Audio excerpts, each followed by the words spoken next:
Hey everyone, this is Brian, animal activist, and today I want to talk about something we've all grew up with, and that's cow's milk.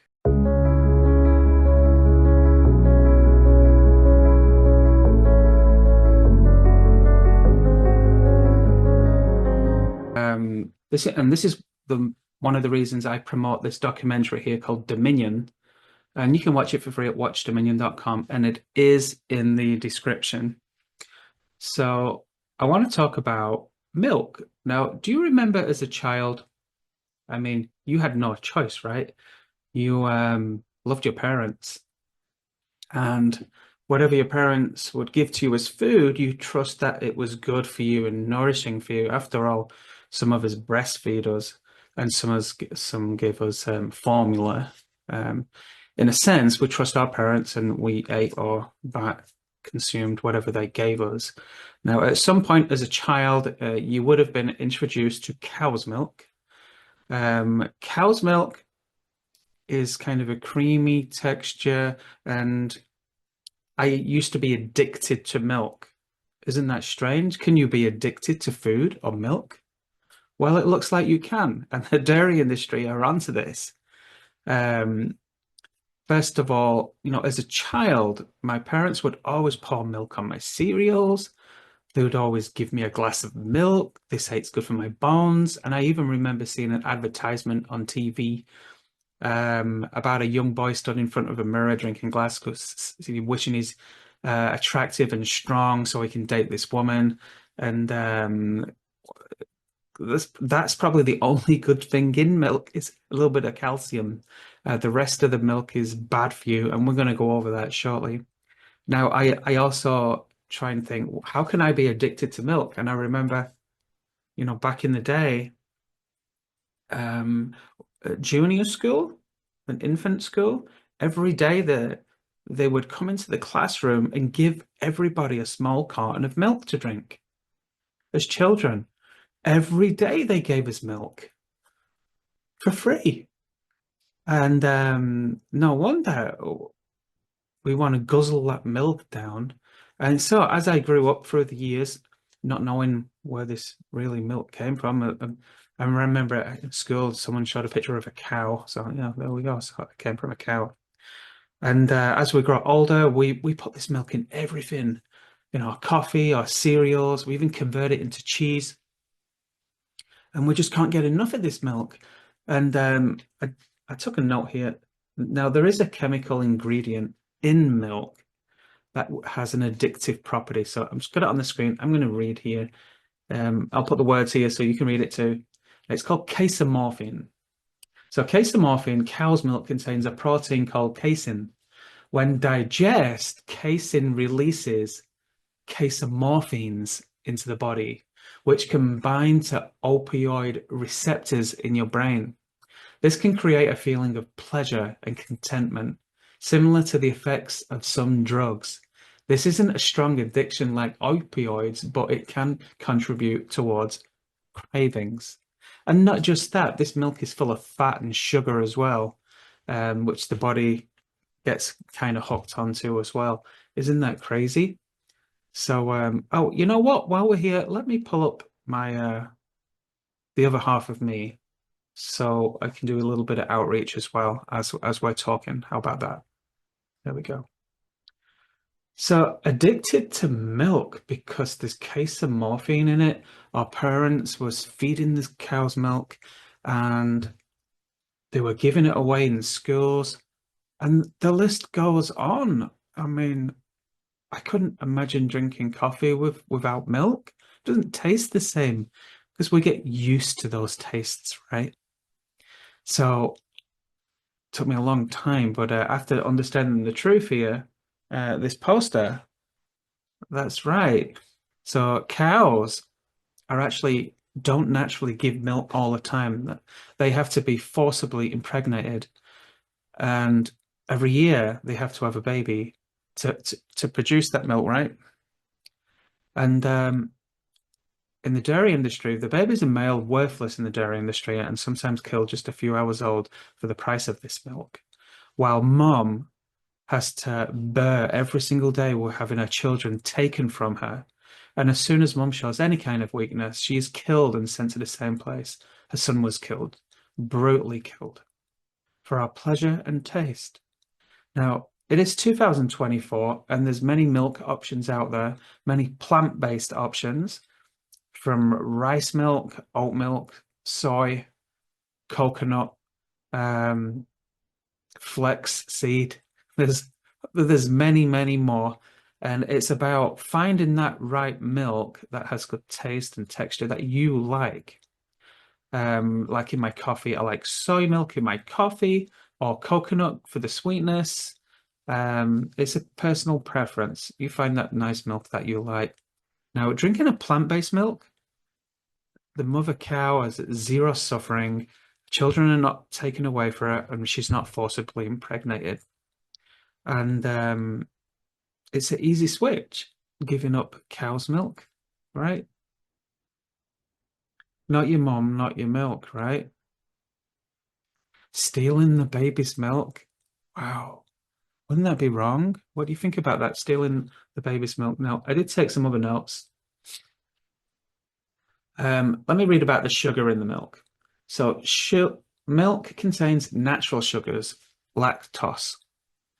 Now, you might have heard of people being lactose intolerant, and that's because the milk belongs to cows, not you. We've been deceived. So, which can trigger the release of dopamine, a neurotransmitter associated with pleasure and reward. This can lead to wanting more milk to experience that feeling again. That's the sugar content in milk. Let's look at the fat. The fat content in milk can also contribute to its appeal. Fat triggers the release of endorphins, which have mood-boosting and pain-reducing effects.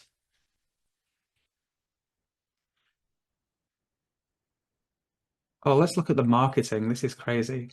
The dairy industry heavily promotes milk consumption through advertising and by associating it with health and strength culturally. Milk is often seen as essential food, especially for children. That's what we've all been tricked and believed in. Well, actually, milk is loaded with all these addictive properties and sugar and fat. They forgot to mention one thing. It is loaded with cholesterol. Now, you can Google this yourself. It's about time you started to educate yourself anyway, right?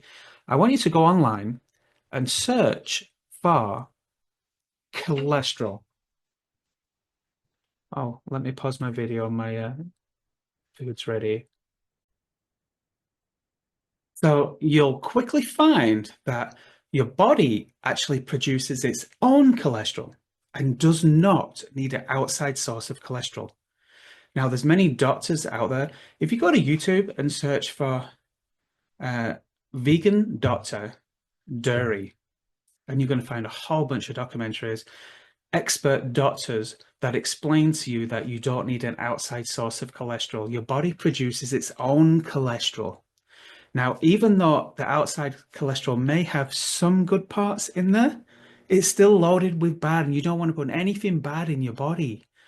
Now, how should we prioritize? Should we just think about our health first, or should we think about this mother and her children? So going vegan is not about our health. It's not about putting food in our mouths or what are we going to eat. It's about understanding that life is precious for everybody and not just you. And we don't want to cause suffering, pain, misery, imprisonment for these animals every time we make our purchasing choices of paying for the dairy milk. So I encourage anyone watching today, watch a documentary called Dominion at watchdominion.com. It's free to watch. Make up your own mind. There's a whole bunch of other truths in the meat, egg, and dairy industry that I'm not sharing today. Today, we're just talking about milk. And here's the sign here, watchdominion.com, and let's rise together. Thank you for watching.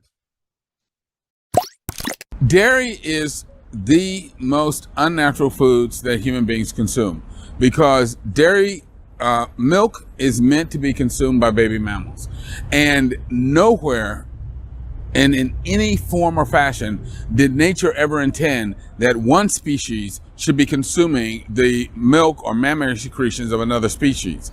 And again, dairy foods have been shown to increase risk for breast cancer and also prostate cancer. And as an African American male, that's something that I am extremely concerned about, because prostate cancer is much higher in and much more prevalent in African Americans than it is Caucasian Americans. And once an African American male develops prostate cancer, he's more than twice as likely to die from it relative to his white counterparts. It's a much more deadly disease than us. And dairy foods are a primary risk factor for the development of prostate cancer, so they should absolutely be avoided. But it's also important for women to avoid dairy foods because milk is derived from pregnant cows, which means that these cows' systems and their milk are full of estrogens and other hormones that, when women ingest them, increase their risk for hormone-related cancers as well. So why does the US government recommend dairy then? It's all marketing. They recommend dairy because the dairy lobby lobbies them to encourage it. But there's literally no physiologic reason, there's no scientific reason, because all of the research and that has been done on looking at the so-called benefits of consuming dairy have shown that dairy foods do not build stronger bones.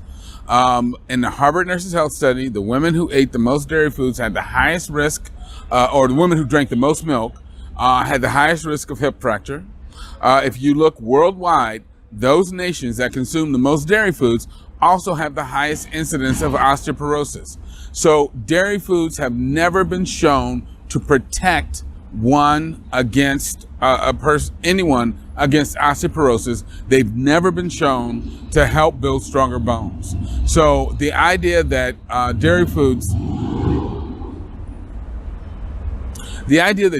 are a good way to get your calcium is completely wrong. It is marketing. It's not science. And I've heard people say, well, milk has phosphorus and magnesium and other nutrients in it. And I tell them, drinking milk for the nutrients is like inhaling cigarette smoke for the oxygen. It's not a good idea. Hi, I'm Dr. Neil Barnard. Did you see a news report that said that children should be drinking cow's milk, but that children should not be drinking almond milk or other non-dairy milks? What's that about? Well, we got our hands on the report, and it came from the Academy of Nutrition and Dietetics that for years has had the National Dairy Council as a financial backer. They're one of their platinum level sponsors. It also comes from the American Heart Association that has an entity called the Industry Nutrition Forum.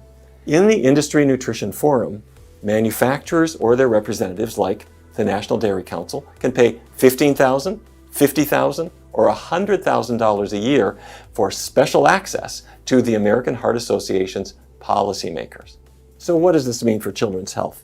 If they're drinking cow's milk, they're getting saturated fat, cholesterol, a surprising amount of sodium, some estrogen. They're also getting lactose sugar, which some of the kids can't digest very well. If they're drinking almond milk or other non-dairy milks, they're skipping the cholesterol and saturated fat and estrogens. But truth be told, after the age of weaning, you don't really need any kind of milk at all. So when it comes to nutrition news that doesn't quite smell right, it pays to follow the money trail, but not follow their advice.